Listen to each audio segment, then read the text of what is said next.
আসসালামু আলাইকুম বন্ধুরা, সবাই কেমন আছেন? আজকে আপনাদের সামনে নতুন একটি রেসিপি নিয়ে আসছি। এর জন্য প্রথমে কড়াইতে তেল দিয়ে তেলটা গরম করে নিতে হবে। এর মধ্যে দিয়ে দিতে হবে পেঁয়াজ কুচি। পেঁয়াজটা কিছুক্ষণ ভাজা হয়ে গেলে দিয়ে দিতে হবে আদা রসুনের পেস্ট। আদা রসুনের পেস্ট কিছুক্ষণ কষিয়ে নিতে হবে কাঁচা গন্ধটা যাওয়ার জন্য। এই পর্যায়ে দিয়ে দিব পরিমাণ মতো পানি। পানিটা কিছুক্ষণ সিদ্ধ হয়ে আসলে দিয়ে দিব লবণ, দিয়ে দিব অল্প পরিমাণে হলুদের গুঁড়ো, মরিচের গুঁড়ো, ধনিয়ার গুঁড়ো, জিরার গুঁড়ো। এখন মশলাটা ভালো করে কষিয়ে নিতে হবে। মশলা কষানো প্রায় হয়ে আসছে। উপরে দেখুন তেল তেল ছাড়া অবস্থা চলে আসছে। এই পর্যায়ে ধুয়ে রাখা কাতল মাছের মাথাটা দিয়ে দিব।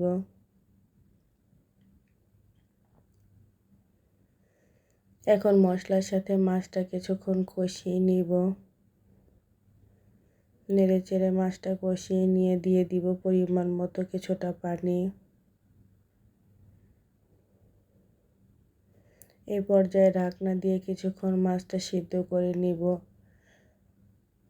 সিদ্ধ হয়ে আসলে মাছটা নেড়েচেড়ে ভেঙে দিব। পুরোপুরি ভাঙা যাবে না, তাহলে কাটা কাটা লাগবে। আগে থেকে ধুয়ে কেটে রাখা শাকটা দিয়ে দিব। সরিষার শাক, নতুন বাজারে আসছে সরিষার শাক। বিভিন্ন রকমের শাকও আস্তে আস্তে আসতেছে। আজকের রেসিপিটা হচ্ছে সরিষার শাক দিয়ে কাতল মাছের মাথার ঝোল।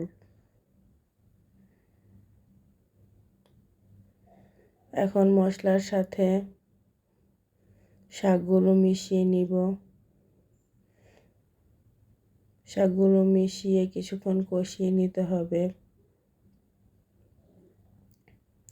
ঢাকনা দিয়ে ঢেকে দিয়েছিলাম, এখন ঢাকনা খুলে দিয়েছি। কারণ ঢাকনা দেওয়া থাকলে শাকের কালার নষ্ট হয়ে যায়। এই রান্নাতে কোনো প্রকার পানি ব্যবহার করা হবে না। প্রথমে যে কষানোর জন্য যেটুকু পানি দিয়েছি সেটা দিয়ে মাছটা পুরোপুরি রান্না করতে হবে। এভাবে রান্না করে আপনারা বাসায় ট্রাই করবেন, আপনাদের কাছেও অনেক ভালো লাগবে। দেখুন শাকের কালারটা কিন্তু একটুও চেঞ্জ হয় নাই।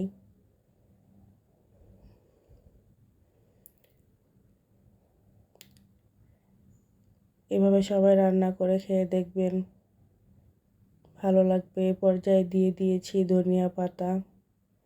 রান্না প্রায় শেষ।